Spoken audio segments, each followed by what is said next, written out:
நீங்கள் விரும்பும் பலன்களை பெறுவது எப்படி?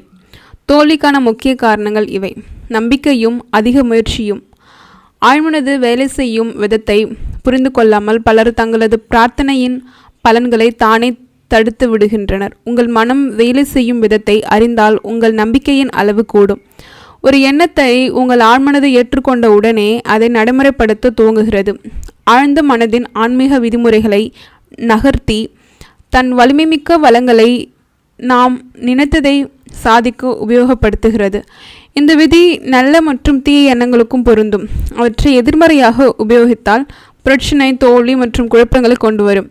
அதை ஆக்கப்பூர்வமாக உபயோகித்தால் அது சுதந்திரம் மற்றும் மன அமைதியை தந்து வழிநடத்தும். உங்கள் எண்ணங்கள் ஆக்கப்பூர்வமானதாகவும் நேர்மையானதாகவும் அன்பானதாகவும் இருந்தால் சரியான விடை கிடைப்பதை தவிர்க்க முடியாது. இதிலிருந்து தோல்வியை தவிர்க்க நீங்கள் செய்ய வேண்டிய ஒரே விஷயம் உங்கள் சிந்தனைகள் அல்லது கோரிக்கைகளை ஏற்க உங்கள் ஆழ்மனதை உண்மையாக உணர செய்வது ஒன்றே. உங்கள் மனதின் விதி மீதமுள்ளதை செய்யும். உங்கள் நம்பிக்கை கோரிக்கை மீது திருப்ப உங்கள் ஆழ்மனம் அதனை பெற்றுக்கொண்டு பதில் கொடுக்கும். மனதை வற்புறுத்தினால் எப்பொழுதுமே முடிவுகள் தோல்வியாக அமையும். உங்கள் ஆழ்மனம் வற்புறுத்தலுக்கு பதிலளிக்காது. அது உங்கள் நம்பிக்கை மற்றும் உணர்மனது ஏற்றுக்கொள்வதை பொறுத்து பதிலளிக்கும். பலன்கள் பெறாமல் போவதற்கு கீழே கொடுக்கப்பட்டுள்ள வாக்குகளும் காரணமாக இருக்கலாம். விஷயங்கள் இன்னமும் கேவலமாக ஆகிக் கொண்டிருக்கிறது. எனக்கு பதிலே கிடைக்காது. இதிலிருந்து வெளிவர எந்த வழியும் தெரியவில்லை. நம்பிக்கை இல்லாத நிலைமை. என்ன செய்வதென்று எனக்கு தெரியவில்லை. எனக்கு ஒரே குழப்பமாக உள்ளது. இது போன்ற வாக்குகளை உபயோகிக்கும் பொழுது உங்கள் ஆழ்மனதிடமிருந்து எந்த பதிலும் ஒத்துழைப்பும் கிடைக்காது. நேரம் குறிக்கும் சிப்பாய் போல நம்மால் நீங்கள் முன்னேறுவதும் இல்லை.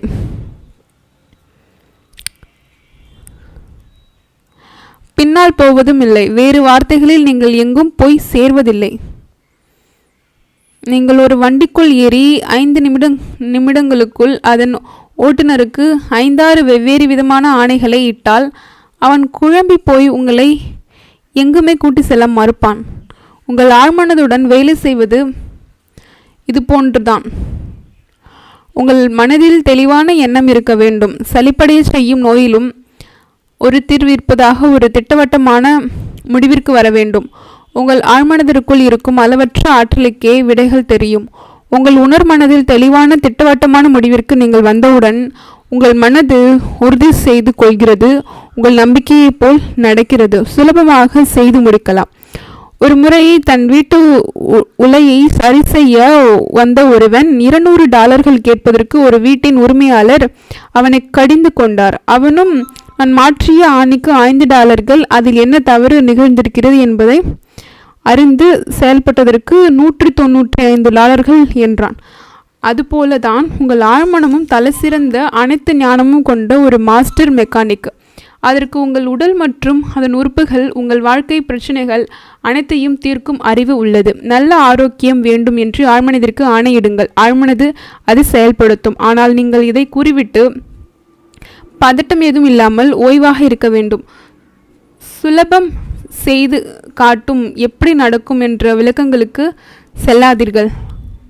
முடிவாக என்ன தேவையோ வேண்டுமோ விருப்பமோ அதை மட்டும் தெரிந்து கொள்ளுங்கள்.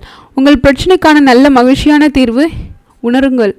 அது ஆரோக்கியமாக இருந்தாலும் சரி, பணமாக இருந்தாலும் சரி, வேலை வாய்ப்பை பற்றியதாக இருந்தாலும் சரி, மோசமான நோயிலிருந்து குணமடைந்த பின்னர் எப்படி உணர்ந்தீர்கள் என்று மட்டும் நினைவுபடுத்திக் கொள்ளுங்கள். உங்கள் ஆழ்மனதின் வெளிப்பாட்டின் உரைக்கல் உங்கள் உணர்ச்சி தான் என்பதை மனதில் நிறுத்தி கொள்ளுங்கள். உங்கள் புது எண்ணம் முடிவடைந்தது போல் வருங்காலத்தில் இல்லாமல் தற்பொழுது நடந்து கொண்டிருப்பதாய் உணருங்கள். எதிரியை ஊகிக்காதீர்கள். கற்பனை திறனை உபயோகியுங்கள், மனதின் திட்டத்தை அல்ல. உங்கள் ஆழ்மனதை உபயோகிப்பதில் நீங்கள் எதிரியை ஊகிப்பதில்லை, மனோதிடத்தை ஊகிப்பதில்லை, உபயோகிப்பதில்லை. முடிவையும் சுதந்திரத்தையும் கற்பனை செய்கிறீர்கள். உங்கள் பகுத்தறிவு குறுக்கிடுவதை பார்ப்பீர்கள். ஆனால் அற்புதங்கள் நடக்கும் என்ற நம்பிக்கையில் குழந்தை போல் விடாப்பிடியாக இருங்கள். குறையோ நோயோ இல்லாமல் உங்களை நீங்களே படமாக்கி கொள்ளுங்கள். நீங்கள் மிகவும் ஆசைப்படும் அந்த சுதந்திர உணர்வை கற்பனை செய்யுங்கள். குழப்பங்கள் மற்றும் சிவப்பு நாடாக்களை இந்த செயல்முறையிலிருந்து நீக்கிவிடுங்கள். எளிமையான வழியே சிறந்தது.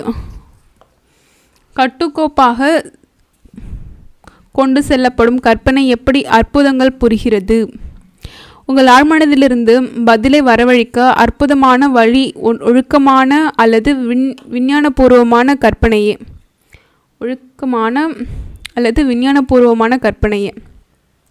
முன்பு சுட்டிக்காட்டியது போல் உங்கள் ஆழ்மனதையே உங்கள் உடலை வளர்த்து அதன் முக்கிய பணிகள் அனைத்தையும் நிறைவேற்றுகிறது. பைபிள் கூறுகிறது, நீங்கள் நம்பிக்கையுடன் எது ஒன்றை பிரார்த்தனையில் கேட்கிறீர்களோ அதை நீங்கள் பெறுவீர்கள். நம்பிக்கை என்பது ஒன்றை உண்மை என்று ஏற்றுக்கொள்வது அல்லது அந்த நிலையில் வாழ்வது. அதே மனப்பான்மையில் வெகு காலம் நீடித்தால் உங்கள் பிரார்த்தனைக்கு விடை கிடைப்பதற்கான மகிழ்ச்சியும் அனுபவிப்பீர்கள். பிரார்த்தனையில் வெற்றிக்கான 3 படிகள். வழக்கமான செயல்முறை கீழ்வருமாறு. பிரச்சனையை ஒரு முறை பாருங்கள். ஆழ்மனது மட்டுமே அறிந்த தீர்வின் பக்கம் திரும்புங்கள். அது நடந்து விட்டதாக ஆழமான தீர்மானத்திற்கு வந்து ஓய்வெடுங்கள். குணமடைந்தால் நன்றாக இருக்கும் என்று நினைக்கிறான். அப்படி நடக்கும் என்று நம்புகிறேன். ஏனென்றால் சொல்லி உங்கள் பிரார்த்தனையை வலுவற்றதாக ஆக்காதீர்கள். செயல்பட வேண்டிய வேலையை பற்றிய உணர்வே உங்கள் முதலாளி. நல்லிணக்கம் உங்களுடையது, ஆரோக்கியம் உங்களுடையது என்று அறிந்து கொள்ளுங்கள். செயல்பட வேண்டிய வேலையை பற்றிய உணர்வே உங்கள் முதலாளி. நல்லிணக்கம் உங்களுடையது, ஆரோக்கியம் உங்களுடையது என்று அறிந்து கொள்ளுங்கள். ஆழ்மனதின் அளவற்ற குணப்படுத்தும் ஆற்றலின் வாகனமாகி புத்தி கூர்மையுடன் திகழுங்கள். ஆரோக்கியத்தை பற்றிய உங்கள் எண்ணத்தை உங்கள் ஆழ்மனத்திற்கு கொடுங்கள். நடக்கும் என்ற உறுதி ஏற்படுகிற வரையில் பின்னர் ஓய்வெடுங்கள். அதிலிருந்து உங்கள் கைகளை நீக்கிவிடுங்கள். இந்த நிலைமையை பார்த்து சொல்லுங்கள், இதுவும் கடந்து போகும். ஓய்வாக இருப்பதன் மூலம் உங்கள் ஆழ்மனதிற்கு இயக்க ஆற்றல் கொடுத்து அதை பொருட்தன்மைக்கு கொண்டு வருகிறீர்கள். விளைவு சட்டம். பிரார்த்தனைக்கு எதிர்மறையாக விளைவுகள் உண்டாவது ஏன்? 40 வருடங்களுக்கு முன் அமெரிக்கா வந்த பிரான்ஸ் நாட்டு மனோதத்துவ நிபுணர் எதிர்வினை சட்டத்தை பின்வருமாறு விளக்கியுள்ளார். உங்கள் ஆசைகளும் உங்கள் கற்பனைகளுக்கிடையிலும் முரண்பாடு இருக்கும் பொழுது கற்பனையே லாபம் அடைகிறது. உதாரணத்திற்கு, உங்களை தரையில் ஒரு பலகையில் நடக்கச் சொன்னால் கேள்வி கேட்காமல் செய்வீர்கள். இப்பொழுது அதே பலகையை தரையில் இருந்து 20 அடி மேல் 2 சுவர்களுக்கு நடுவில் காற்றில் வைக்கப்பட்டிருந்தால் நீங்கள் அதில் நடப்பீர்களா? அதில் நடக்க வேண்டும் என்ற எண்ணம் உங்கள் விருப்பத்தை உங்கள் கற்பனை கீழே விழுந்து விடுவோம் என்ற அச்சத்தில் எதிர்வினையாக்கி அதை நடைபெறாமல் செய்துவிடும். மனதின் முயற்சி தானாகவே தோற்கடிக்கப்பட்டு ஆசைப்பட்டதற்கு மாறான விஷயத்தை எப்பொழுதும் நடக்க செய்யும். முடியாது, வலிமையில்லை என்ற எண்ணங்கள் உங்கள் மனதில் ஆதிக்கம் செலுத்தும். ஆதிக்கம் செய்யும் எண்ணமே ஆழ்மனதை கட்டுப்படுத்தும். 2 முரண்பாடான கருத்துகளில் உங்கள் ஆழ்மனது பலமான கருத்தினையே ஏற்றுக்கொள்ளும். முயற்சி அதிகமில்லாமல் கிடைக்கும் வழிதான் சிறந்தது. நீங்கள், நான் குணமடைய விரும்புகிறேன், ஆனால் எனக்கு கிடைக்கவில்லை, நான் இவ்வளவு கடுமையாக முயற்சி செய்கிறேன், பிரார்த்தனை செய்ய என்னை நானே வற்புறுத்துகிறேன், என்னிடம் இருக்கும் மனதிடம் அனைத்தையும் உபயோகப்படுத்துகிறேன் என்றெல்லாம் சொன்னால் உங்கள் முயற்சியில் தான் தவறு இருக்கிறது என்பதை நீங்கள் புரிந்து கொள்ளுங்கள்.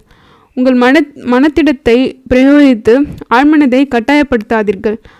அத்தகைய முயற்சிகள் தோல்வியை தழுவும் விதி கொண்டது. மேலும் பிரார்த்தனைக்கு முரண்பாடான பலன்தான் கிடைக்கும். கீழே குறிப்பிடப்பட்டுள்ளது ஒரு பொதுவான அனுபவம். மாணவர்கள் பரீட்சையில் அமர்ந்து வினாத்தாளை பார்க்கும் பொழுது படித்தது அனைத்தும் மறந்துவிட்டது போல் தோன்றும். அவர்கள் மனம் வெற்றியாக மாறி ஒரு சம்பந்தப்பட்ட எண்ணம் கூட தோன்றாது. அவர்கள் மனம் வெற்றாக மாறி ஒரு சம்பந்தப்பட்ட எண்ணம் கூட தோன்றாது. அவ்வளவு அதிகமாக பல்லை கடித்து தன் மனோதிடத்தை அழைக்கிறார்களோ அவ்வளவு விடைகள் அவர்களை விட்டு ஓடும். ஆனால் அவர்கள் பரீட்சை அறையை விட்டு வெளியேறியவுடன் மனதின் அழுத்தம் குறைந்து தளர்வானவுடன் அனைத்து விடைகளும் மனை திறந்தது போல் அவர்கள் மனதை தேடி வரும். நினைவுபடுத்தி கொள்ள தன்னைத்தானே வற்புறுத்தியது தான் அவர்கள் தோல்விக்கான காரணம். இது எதிர்வினை சட்டத்திற்கு ஒரு எடுத்துக்காட்டு. இங்கு நீங்கள் விரும்பியதற்கு நேர்மாறாக நடக்கிறது. ஆசை மற்றும் கற்பனைக்கு நடுவில் ஏற்படும் முரண்பாட்டில் சமரசம் வேண்டும். மனவலிமையை உபயோகிப்பது என்பது எதிர்ப்பு உள்ளது என்பதை முன்னமே தீர்மானித்துவிட்டது போலாகும். எப்பொழுது உங்கள் மனம் ஒரு பிரச்சனையை கையாளும் வழிமுறையில் கவனத்தை குவிக்கிறதோ அப்பொழுது அதன் கவனம் தடைகளில் இருப்பதில்லை. மத்தேயு 18:19 கூறுகிறது, உங்களில் 2 பேர் தாங்கள் வேண்டிக் கொள்ளப் போகிற எந்த காரியத்தை குறித்தாகிலும் பூமியிலேயே ஒரு மனப்பட்டிருந்தால் பரலோகத்திலிருக்கிற என் பிதாவினால் அது அவர்களுக்கு உண்டாகும் என்று உங்களுக்கு சொல்லுகிறேன். யார் இந்த 2 பேர்? ஒரு காரணம். ஆசை மற்றும் கற்பனையில் உங்கள் உணர்மனதும் ஆழ்மனதும் ஒருங்கிணைந்து இருக்க வேண்டும். ஆசை மற்றும் கற்பனை மனதின் 2 பகுதியிலும் முரண்பாடில்லாமல் இருக்கும் பொழுது உங்கள் பிரார்த்தனைக்கு பதில் கிடைக்கும். ஒப்புதல் அளிக்கும் 2 நீங்கள் மற்றும் உங்கள் விருப்பமாக இருக்கலாம். உங்கள் சிந்தனை மற்றும் உங்கள் உணர்வாக இருக்கலாம். உங்கள் கருத்து மற்றும் உங்கள் உணர்வாக இருக்கலாம். உங்கள் ஆசை மற்றும் உங்கள் கற்பனையாக இருக்கலாம். உங்கள் ஆசைகள் மற்றும் கற்பனைக்கு நடுவில் முரண்பாடு ஏற்படாமல் இருக்க ஒரு தூக்க மயக்க நிலையை அடைவது அவசியம். அதில் முயற்சியின் தேவை மிக குறைவு. பெரும்பாலான உணர்மனது தூக்கத்தில் இருக்கிறது. உங்கள் ஆழ்மனதுக்குள் ஆலோசனைகளை விதைக்க நல்ல சமயம் தூங்குவதற்கு முன்னர் தான். இது ஏனென்றால் ஆழ்மனது தலை தூக்குவது இந்த சமயத்திலும் தூங்கி எழுந்த உடனும் தான். உங்கள் ஆசைகளை சமன்படுத்தி உங்கள் ஆழ்மனது அவற்றை ஏற்றுக்கொள்ளாமல் தடை செய்யும் எதிர்மறையான எண்ணங்கள் அந்த நேரத்தில் இருக்காது. ஆசை நிறைவேறி விட்டது போன்ற உணர்வை உண்மை என்று கற்பனை செய்து சாதித்ததனால் வரும் சுகத்தை உணரும் பொழுது ஆழ்மனது அந்த ஆசையை நிறைவேற்றும். பெரும்பாலான சான்றோர்கள் தங்கள் குழப்பங்களையும் தடுமாற்றங்களையும் சிக்கல்களையும் பிரச்சனைகளையும் தங்களின் கட்டுப்பாட்டில் உள்ள இயக்கம் மற்றும் ஒழுங்குபடுத்தப்பட்ட கற்பனை மூலம் தீர்க்கின்றனர். அவர்கள் எதை உண்மை என்று கற்பனை செய்து உணர்கிறார்களோ அது அவர்களால் செயல்படுத்தப்படுகிறது. பின்வரும் நிகழ்ச்சி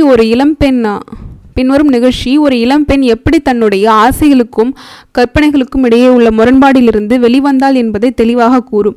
அவள் தன்னுடைய சட்ட சிக்கலுக்கு ஒரு இணக்கமான தீர்வை விரும்பினாள். ஆனால் அவளுடைய கற்பனை தோல்வி, இழப்பு, திவால் மற்றும் வறுமையை பற்றியே தொடர்ந்திருந்தது. இது ஒரு சிக்கலான வழக்கு. அது தொடர்ந்து தீர்வில்லாமல் ஒத்திவைக்கப்பட்டு கொண்டிருந்தது. என்னுடைய ஆலோசனைப்படி அவள் தினமும் இரவில் உறங்கும் முன் ஒரு தூக்க மயக்க நிலைக்கு சென்று தன் வழக்கிற்கு மகிழ்ச்சிகரமான முடிவு கிடைத்துவிட்டதாக கற்பனை செய்து தன்னால் முடிந்தவரை அதை உணர்ச்சிபூர்வமாகவும் பார்த்தாள். அவளது மனதில் இருக்கும் காட்சி அவளது இதயத்தின் ஆசையாக இருக்க வேண்டும் என்பதை அவள் அறிந்திருந்தாள். தூங்குவதற்கு முன் அவள் வக்கீல் அவர்களிடம் முடிவை பற்றி விவரமாக கூறுவது போல் கற்பனை செய்தாள். அவள் அவரிடம் கேள்விகள் கேட்க அவரும் அதற்கு விடைகள் அளிப்பார். அவளிடம் சிறந்த இணக்கமான தீர்வு கிடைத்துவிட்டது, இந்த வழக்கு நீதிமன்றத்திற்கு வெளியே தீர்வு கண்டது என்று மீண்டும் மீண்டும் கூறுவார். பகலில் அச்சுறுத்தும் எண்ணங்கள் வந்தால் அவள் தன் மனதின் திரைப்படத்தை கை கால் அசைவலுடன் ஒளியுடனும் காண்பாள். அவரது குரல் புன்னகை மற்றும் செய்கைகளை அவளால் சுலபமாக காண முடிந்தது. இந்த காட்சியை அவள் பல முறை மனதில் ஓட்டியதில் ரயில் தண்டவாளம் போன்ற ஒரு அகநிலை பதிவு ஒன்று ஏற்பட்டது. சில வாரங்கள் முடிந்தவுடன் அவள் உண்மை போன்று உணர்ந்த கற்பனையை செய்தது போலவே நிஜத்தில் நடந்ததாக கூறினார். இதையே தோத்திரம் எழுதுபவர் பின்வருமாறு கூறியது: என் கற்பனையும் மீட்பருமான ஆண்டவரே, என் வாயின் சொற்கள் உமக்கு ஏற்றவையாய் இருக்கட்டும், என் உள்ளத்தின் எண்ணங்கள் உமக்கு உகந்தவையாய் இருக்கட்டும். பைபிள் தோத்திரம் 19:14. மீண்டும் நினைவு கூற தகுந்த சில சிந்தனைகள். வற்புறுத்தல் அல்லது அதிக முயற்சி உங்கள் பதட்டம் மற்றும் பயத்தை கூட்டி உங்கள் தீர்வை தடை செய்கிறது. எளிமையே சிறந்த வழி. உங்கள் மனம் ஓய்வாக இருந்து ஒரு யோசனையை நீங்கள் ஏற்கும் பொழுது உங்கள் ஆழ்மனம் அந்த கருத்தை செயல்பாட்டில் இறக்கும். பாரம்பரிய வழிகளை விடுத்து சுதந்திரமாக திட்டமிடுங்கள். ஒவ்வொரு பிரச்சனைக்கும் ஒரு தீர்வும் பதிலும் எப்பொழுதுமே உண்டு என்பதை தெரிந்து கொள்ளுங்கள். உங்கள் இதய துடிப்பு, உங்கள் நுரையீரலின் சுவாசம் அல்லது உடலின் எந்த பகுதியின் செயல்பாடுகள் குறித்தும் உங்கள் மனதில் அதிக கவலை வேண்டாம். உங்கள் ஆழ்மனதின் பக்கபலமாக சாய்ந்து தெய்வீகமான சரியான செயல் நடக்கிறது என்று அடிக்கடி கூறிக்கொள்ளுங்கள். ஆரோக்கியமான உணர்வு ஆரோக்கியத்தை உண்டாக்கும். சுபிட்சமான உணர்வு செல்வத்தையே உண்டாக்கும். நீங்கள் எப்படி உணர்கிறீர்கள்? கற்பனையே உங்களது மிகவும் சக்தி வாய்ந்த ஆசிரியர். நல்லவனவற்றை சிறப்பானவற்றையும் பற்றி மட்டும் கற்பனை செய்யுங்கள். நீங்கள் உங்கள் கற்பனையில் எப்படி பார்க்கிறீர்களோ அப்படியே ஆகின்றீர்கள். தூக்க நிலையில் ஆழ்மனம் மற்றும் உணர்வு மனதிற்கு இடையே உள்ள மோதலை தவிர்க்கும். தூங்குவதற்கு முன்னால் மீண்டும் மீண்டும் உங்கள் விருப்பம் பூர்த்தியாவதை கற்பனை செய்யுங்கள். அமைதியாக தூங்கி மகிழ்ச்சியில்